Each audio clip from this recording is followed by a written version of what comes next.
আচ্ছা, আমরা দেখি জুলাইয়ের পরে অনেকে হচ্ছে বাক স্বাধীনতার নামে রাজনৈতিক শিষ্টাচার ভুলে যায়। রাজনীতি হচ্ছে একটা সুন্দর জায়গা, এখানে সমালোচনা হবে, বিরোধিতা হবে, সকল কার্যক্রম নিয়ে আমরা কথা বলবো, কিন্তু একটা রাজনৈতিক শিষ্টাচার থাকবে। কার ঘরের বউ কি করে, কে বাসায় রাত্রে কি করে, সেগুলো নিয়ে রাজনৈতিক অঙ্গনে কথা হওয়ার কথা ছিল না। কথা হবে সে রাজনৈতিক নেতা দেশের জনগণের ম্যান্ডেটে কাজ করছে কিনা। আমরা চাঁদাবাজদের বিরুদ্ধে কথা বলতে চাই, আমরা হচ্ছে এই যে যারা হচ্ছে বিভিন্ন হত্যা করে তাদের বিরুদ্ধে কথা বলতে চাই, কিন্তু এই কথাটা রাজনৈতিক একটা শিষ্টাচারের মধ্যে থাকতে হবে। তো আমরা দেখি বর্তমানে অনেক নেতারা সামনে উঠে আসার জন্য যে সকল শব্দ চয়ন করে সেগুলো রাজনৈতিক শিষ্টাচারের মধ্যে পড়ে না। আমরা তাদেরকে কখনো অন করতে চাই না। তাদের উচিত পরিবর্তন আনা। আমরা মানি তাদের অনেক অবদান আছে, 17 বছরে জুলাইয়ে তাদের অবদানকে আমরা নিজেদের মধ্যে ধারণ করি, কিন্তু তাদেরকেও জনগণ যা চায় সেই পথে হাঁটতে হবে। এই ধরনের শব্দচায়ন এগুলো শুনতেও ধিক্কারজনক লাগে। আমরা দেখেছি একটা সময় কিছু কিছু নেতারা জনমানুষের খুবই ভালোবাসা পেত, কিন্তু এখন তাদের শব্দচায়নের জন্য সরকারকে যে সমালোচনা করবে, আমরা তো সমালোচনা করি, কিন্তু সেটা একটা লিমিটেশন থাকা দরকার। কী ধরনের শব্দ করবে, কথায় কথায় সরকারের পতন ডাকা এটা কোনো নেতার পরিচয় হতে পারে না। সরকার পতন হলে দেশ চালাবে কে? আমরা সরকারের সমালোচনা করব যেন সরকার সুন্দরভাবে দেশটা পরিচালনা করতে পারে। এই অবস্থায় এই পরিস্থিতিতে এত বছর পর একটা ম্যান্ডেটের সরকার আসার পর আমরা যদি কথায় কথায় তাদের পতন ডাকি, তাহলে দেশটা সুন্দরভাবে পরিচালনা হতে পারবে না। আমরা সবাইকে সহযোগিতা করে, সমালোচনা করে সুন্দরভাবে এই দেশটা পরিচালনা করতে চাই। আমরা দেখি তারেক রহমান বিভিন্ন অনুষ্ঠানে যে উনি হাসি মুখে বলে, উনি হচ্ছে বিভিন্ন নিজের মিমগুলো নিজেই হচ্ছে শেয়ার করে। সেক্ষেত্রে আর প্রশ্ন থাকে না যে এই সরকার কি সমালোচনা নিতে পারে কিনা, অবশ্যই নিতে পারে। আমরা দেখি এই সরকার সমালোচনা নিয়ে সেগুলো পরিবর্তনের পথে হাঁটে, কিন্তু সেই সমালোচনাটা একটা শিষ্টাচারের মধ্যে করতে হবে।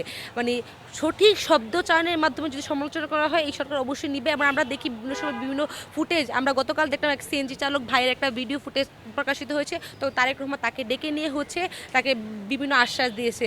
যখন হচ্ছে বিমান দুর্ঘটনায় একটা ছেলেকে দেখেছিল ভিডিও ফুটেজে, তাকে ডেকে দিয়েছে।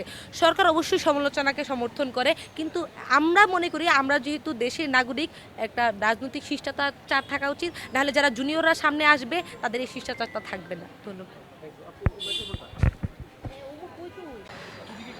আচ্ছা, বাংলাদেশের বিরোধী দলগুলো যদি যদি তাকাই, তাহলে আমরা দেখি তাদের মধ্যে একটা কুসুম কুসুম ভালোবাসা, একটা একটা প্রেম ভালোবাসা ওঠে। এটা তো বাংলাদেশের বিরোধী দলদের হওয়ার কথা ছিল না।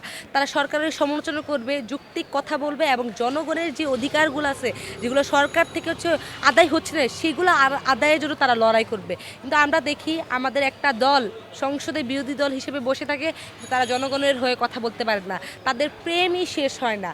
এখন আমরা দেখি এটা আসলে বাংলাদেশের জন্য লজ্জার, যে এখন বিরোধী দল হওয়া নিয়েও যদি একটা অসুস্থ কম্পিটিশন ক্রিয়েট হয়, এটা তো খুবই লজ্জার। কিন্তু যেহেতু এনসিপি সরাসরি আমাদের জুলাই যোদ্ধারা আছে, আমরা তাদের সম্মান করি, আমরা জামাতকেও সম্মান করি, কারণ তারাও তাদের নেতা কর্মীদের হারিয়েছে। যেখানে জামাত শিবির শুনেছে, তাদেরকে নৃশংসভাবে হত্যা করেছে এই খুনি হাসিনা। আমরা সকলের প্রতি হচ্ছে সমান শ্রদ্ধা রাখতে চাই, যতক্ষণ তারা বাংলাদেশের মানুষের হয়ে কথা বলবে। আমরা সরকার দল বলি আর বিরোধী দল বলি, তারা যদি হচ্ছে জনগণ থেকে বিচ্ছিন্ন হয়ে যায়, তারা যদি জনমানুষের হয়ে কথা না বলে, আমরা তাদেরকে আর সমর্থন দিব না। কিন্তু আমাদের অবশ্যই তাদের প্রতি সমর্থন থাকবে। ফেসিবাদ বিরোধী প্রত্যেকটা রাজনৈতিক দলকে আমরা পূর্ণাঙ্গ নিজের মধ্যে ধারণ করতে চাই, তাদেরকে সহযোগিতা করতে চাই। সেই জন্য একটাই অবলম্বন, তাদেরকে গণমানুষের কথা বলতে হবে, মানুষ যা চায় সে অনুযায়ী চলতে হবে। কিন্তু আমরা দেখি বিরোধী দল এখন হতাশার জন্য কাজ করে, তারা নিজেদের তাদের জোটের মধ্যে হচ্ছে একটা অদৃশ্য যুদ্ধে লিপ্ত থাকে। সেটা আমরা কামনা করি না। আমরা চাই তারা সকলেই মিলে একটা সুন্দর নতুন বাংলাদেশ গড়ে তুলুক। আচ্ছা, আমরা দেখেছি আমাদের এখন যে সরকার আছে 17 বছর তারাই সবচেয়ে বেশি গুম খুমের শিকার হয়েছিল। তারা যখন গণতান্ত্রিক কোনো আন্দোলনে ডাক দিত, আমরা দেখতাম তারাই সবচেয়ে বেশি হচ্ছে বাধার সম্মুখীন হইতো। খুনি হাসিনার পক্ষ থেকে তাদের গণতান্ত্রিক আন্দোলনগুলোতে যে বাধা আসতো, তারা সবচেয়ে বেশি ভালো বুঝবে আছে যখন এনসিপির একটা গণতান্ত্রিক সংগ্রাম, তাদের জুলাই পদযাত্রা, এটার উপর যখন বাধা আসে। আমরা যখন দেখি বিরোধী দলীয় সংসদ সদস্যদের উপরে আক্রমণ হয়, জুলাই যোদ্ধাদের উপর আক্রমণ হয়, তখন এই গণমানুষের সরকার, তারেক রহমানের সরকার ঠিক কী পদক্ষেপ নেয়, এটার দিকে আমরা তাকিয়ে থাকি। এই তারেক রহমানের সরকার যদি সত্যিকারের গণমানুষের সরকার হয়, তারা অবশ্যই এই যাদের উপরে হামলা হয়েছে, নাহিদ ইসলাম, সার্জিস এবং হাসনাত ভাই, এবং সর্বশেষ আমাদের বিরোধী দলীয় সংসদ নেতা মিতু আপুর উপরে যেই হামলা করেছে এই যে খুনি হাসিনার পুলিশ গুন্ডা লীগরা তাদের বিচারের আওতায় এনে তিনি নিশ্চিত করবে যে এই সরকার আসলে গণমানুষের সরকার। আমরা এই সরকারকে সমালোচনা করি শুধুমাত্র এই সরকার যেন ৫ বছর গণমানুষের সরকার হিসেবে টিকে থাকতে পারে সেই জন্য। আমরা তো কখনো সরকার ঠেকাইতে আসি না। আমরা চাই আমরা ১৭ বছরের রেজিম ভেঙে একটা আমাদের সরকারকে আমরা ক্ষমতায় বসেছি, সেই সরকার যেন তাদের ক্ষমতার সুষ্ঠু আচরণ করে এবং তারা যেন আসলে ম্যান্ডেটের সরকার হয়ে উঠে। আজকে যখন আমরা দেখি জুলাই যোদ্ধাদের উপর আক্রমণ হয়, সেটা বাংলাদেশের গণতন্ত্রের জন্য একটা ধিক্কারজনক ঘটনা। তাই তারেক রহমানকে অবশ্যই এগুলার বিচার করতে হবে। আজকে যেই সব পুলিশের গুন্ডা লীগেরা জুলাই যোদ্ধাদের উপর আক্রমণ করে, কালকে আমার প্রধানমন্ত্রী তারেক রহমানের উপরে যে আক্রমণ করবে না, সেই নিশ্চয়তা আমি দেখি না গণমানুষের উপরে তারা আবারও ঝাঁপিয়ে পড়বে কিনা, সেই নিশ্চয়তা আমি দেখি না।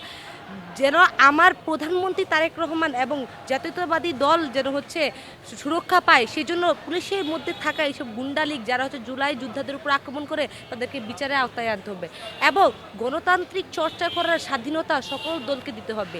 বিরোধী দল গণতান্ত্রিক চর্চা করবে, তারা তাদের কার্যক্রম পরিচালনা করবে, এটাই একটা স্বাধীন দেশের নিয়ম।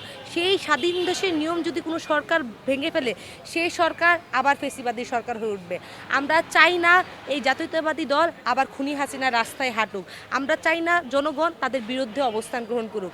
আমরা যেহেতু ১৭ বছর তাদেরকে এত ভালোবেসেছি, তারাও এত গুম খুমের শিকার হয়েছে, তারা আমাদের থেকে অনেক বেশি বেদনাটা বুঝবে।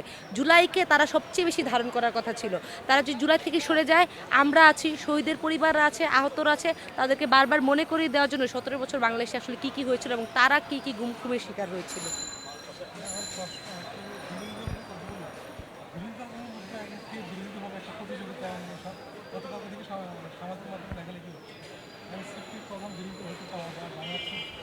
আচ্ছা বুঝছি, আচ্ছা বলি।